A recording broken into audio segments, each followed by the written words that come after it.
안녕하세요. 새벽 경건에 오신 여러분을 주님의 이름으로 축복합니다.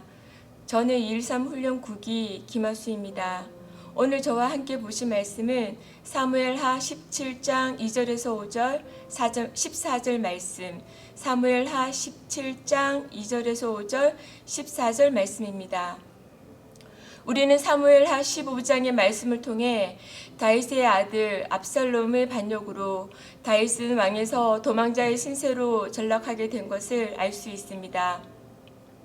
사무엘하 17장은 다윗을 무너뜨리고 압살롬을 새 왕으로 세우려는 아히도벨의 계략과 거기에 맞서는 후세의 계략의 내용입니다.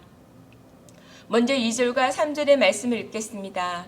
2절 말씀, 그가 고나고 힘이 빠졌을 때 기습하여 그를 무섭게 하면 그와 함께 있는 모든 백성이 도망하리니 내가 다윗 왕만 쳐 죽이고 모든 백성이 당신께 돌아오게 하리니 모든 사람이 돌아오기는 왕이 찾는 이 사람에게 달렸음이라. 그리하면 모든 백성이 평안하리이다 하니 당대 최고의 계략가인 아히도벨은 압살롬에게 다윗을 무너뜨릴 두 번째 계략을 제안합니다. 자신에게 12,000명의 군사를 주면 다윗을 뒤를 추적하여 기습 공격함으로 다윗의 추종자들을 다 흩어질 것이고 다윗 왕만 죽이면 이 나라는 압살롬의 나라가 될 것이며 민심이 압살롬에게로 돌아온다는 계략을 말합니다. 최소한의 피만 흘리면 성공을 거두는 멋진 계략이 됩니다. 그에 대한 압살롬과 압살롬을 따르는 사람들의 반응은 4절에 기록되어 있습니다. 4절 말씀, 압살롬과 이스라엘 장로들이 다 그 말을 옳게 여기더라. 아히도벨의 계략은 모두가 인정하는 탁월한 계략이었습니다. 세상의 방법으로 보았을 때 이보다 더 멋진 계략은 없습니다.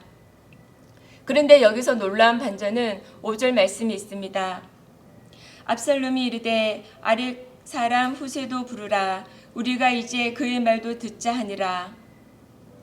이미 4절에서 아히도벨의 계략을 인정했는데 압살롬은 왜 후세를 불러서 후세의 말도 듣자고 하며 아히도벨의 계략을 후세에게 말해주며 그의 계략을 좋은지 아니면 다른 계략이 있는지 후세에게 물었을까요?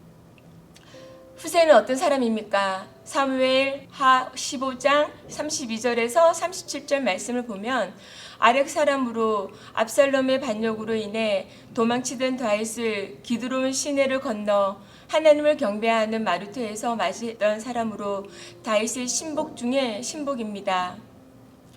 이 사실을 압살롬이 모를 일이 아닙니다. 후세는 다윗의 보호를 위해 아히도벨의 계략이 성사되지 못하도록 압살롬과 이스라엘 장로들을 설득했습니다. 그가 말하기는 다윗과 그의 추종자들은 곰 새끼 빼앗긴 것 같이 격분하여 있고 다윗은 진정한 전쟁에 익숙하며 전쟁의 영웅이며 추종자들도 다 용사라고 말합니다. 후세의 말들은 누구나 다 인정하는 사실입니다. 그러므로 후세는 아히도벨의 기습 작전보다 온 백성의 군대를 소집하여 그들 모두를 다 쓸어버려야 하는 계략을 말합니다. 이와 같은 후세의 말로 인해 다윗과 다윗의 추종자들이 도망갈 시간을 주기 위함이었습니다. 후세의 계략을 들은 압살롬과 이스라엘 장로들은 후세의 계략에 손을 들어줍니다. 다시 4절 말씀을 보면 압살롬과 이스라엘 장로들이 다 아히도벨의 말을 옳게 여겼는데도 왜 다윗의 신복인 후세를 불러 그의 계략을 듣게 되며 후세의 계략을 택하였을까요? 그 이유는 14절 말씀에 있습니다. 압살롬과 온 이스라엘 사람들이 이르되 아렉 사람 후세의 계략은 아히도벨의 계략보다 낫다 하니 이는 여호와께서 압살롬에게 화를 내리라 하사 아히도벨의 좋은 계략을 물리치라고 명령하셨음이더라. 여기서 알 수 있는 사실은 다윗의 신복인 후세의 계략이 택하여진 것은 하나님의 관건적인 역사를 알 수 있습니다. 압살롬은 다윗을 반역하는 음모를 꾸밀 때 하나님을 고려하지 않았습니다. 성경에는 압살롬이 기도를 했다거나 하나님을 찾았다는 내용이 나와 있지 않습니다. 그는 유능한 모사들과 힘있는 지지자들을 거느렸으며 많은 사람들의 마음이 그의 편에 있었습니다. 하지만 성경에 보면 이스라엘 나라는 여호와께 속한 것이었으며 왕으로서 하나님의 기름 부음 받은 사람은 다윗이었습니다. 인간적인 안목에서 볼 때 아히도벨의 계략이 현명했으며 여호와께서는 그것을 실패하도록 하셨습니다. 여호와께서 이미 압살롬에게 재앙을 당하게 하시려고 아히도벨의 계략을 좌절시키시려는 계획이 있으셨습니다. 오늘 본문은 압살롬의 반역으로 다윗 왕은 도망자가 되는 극과 극으로 치닫는 급박한 상황 속에서 압살롬에게 유리했던 전세가 급속하게 다윗에게 유리하도록 전개되는 계기가 되었던 매우 중요한 사건의 기록입니다.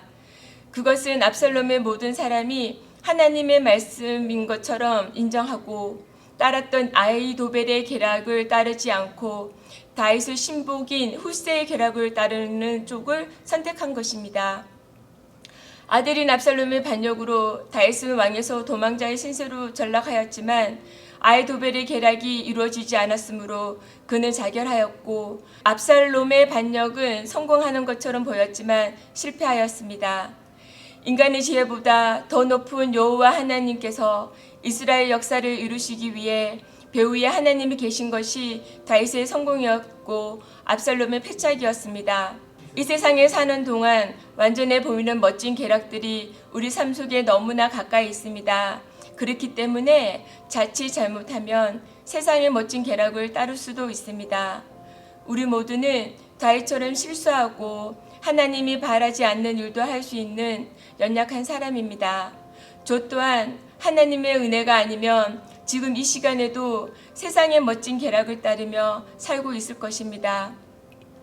하지만 우리가 할 수 있고 해야 할 일은 그러한 실수와 잘못에 대해 인정하고 하나님께 회개하며 늘 기도와 말씀으로 하나님과 합한 자의 삶으로 인해 하나님께서 매 순간 우리를 승리와 옳은 길로 인도해 주실 줄 믿습니다.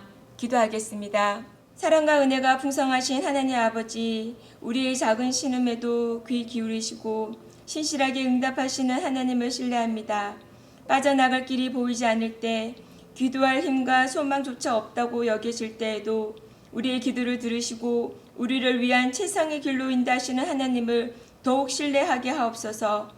아히도벨의 계략과 후세의 계략이 어떻게 진행되는지를 살펴보면서 사람의 계략이 아닌 하나님 뜻만이 온전케 되는 것을 믿습니다.